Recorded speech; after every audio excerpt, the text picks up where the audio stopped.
Guys, have you ever sat watching a TV sitcom and seen the awesome wife?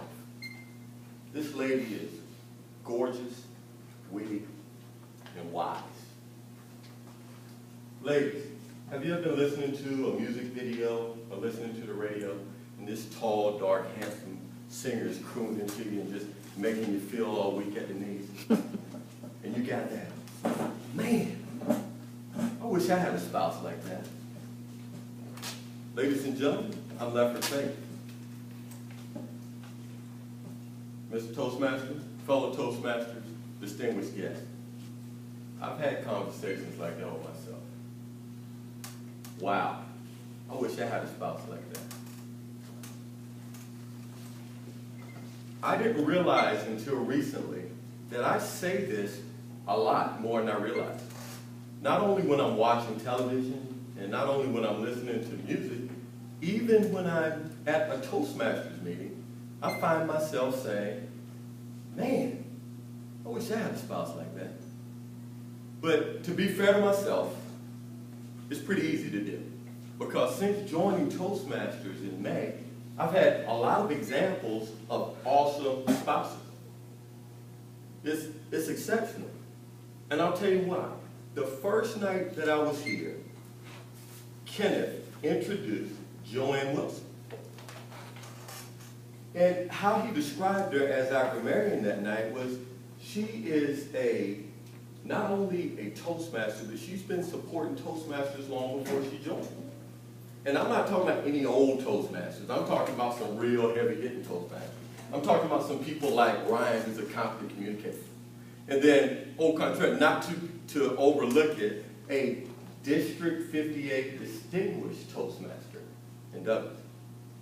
Not only was she a Toastmaster in her own right, she was an officer, and on many occasions she reached out to help me, as well as help any and everyone else in this club. And so I was like, man, I wish I had a spouse like that. But not to be outdone, not the only person that was a great spouse. I remember the night that we did the table topics, and it was Mary who was talking about her husband. And she described him as a superhero, basically. He was the guy that everybody would go to, even to a fault. Even the preacher would call up Mary's husband, asking him to do things. And I knew what all you other ladies were thinking. Wow, I wish I had a spouse like that. It was amazing. And then, hey, both you and I can agree to this. Since about 2 months ago, Charles and Selena has joined Toastmasters here as a part of our group. And I've watched how, Selena, you've been a rock and anchor, basically a light into the path of Charles. You've been there for him every day. And I was thinking, man, I wish I had a spouse like that. But Charles on the other side, this dude is your biggest fan. You were giving your speech last week, and all he can do had this great big Kool-Aid smile on his face, and just so very proud of his wife. And when you had a death in your family, he was there for you, supporting you, loving you. It was pretty awesome. And as I watched that, and you can agree, we were like, wow, I wish I had a spouse like that. You know, it's tough on me because I've been saying that so many times. I got a great wife, but after watching you guys, wow, I wish I had a spouse like that.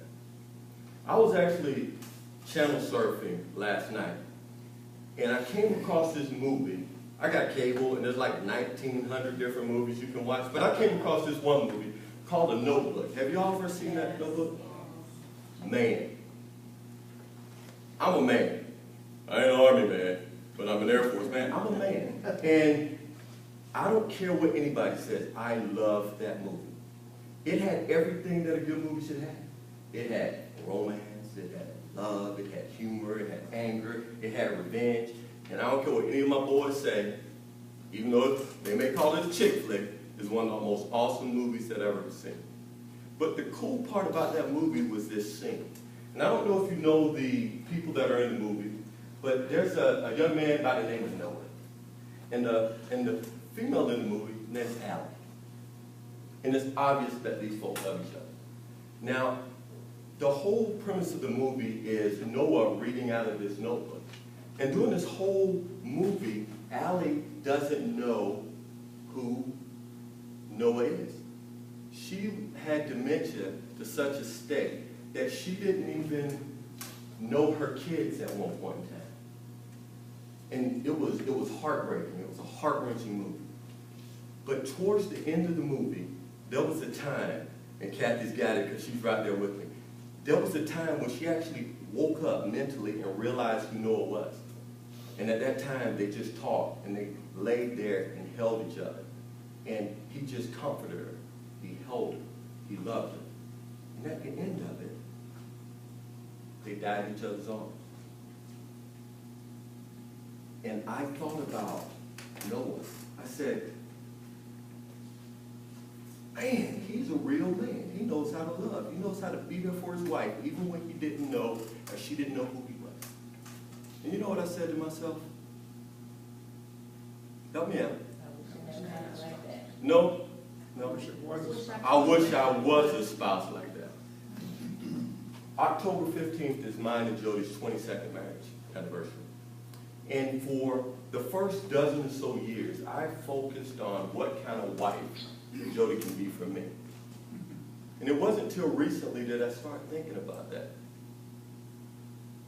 What kind of husband should I be? What kind of spouse should I be? Am I that guy that would be there for my bride 20 years after she didn't know how I was? I want to be a spouse like that. I want to be the kind of spouse that people talk about.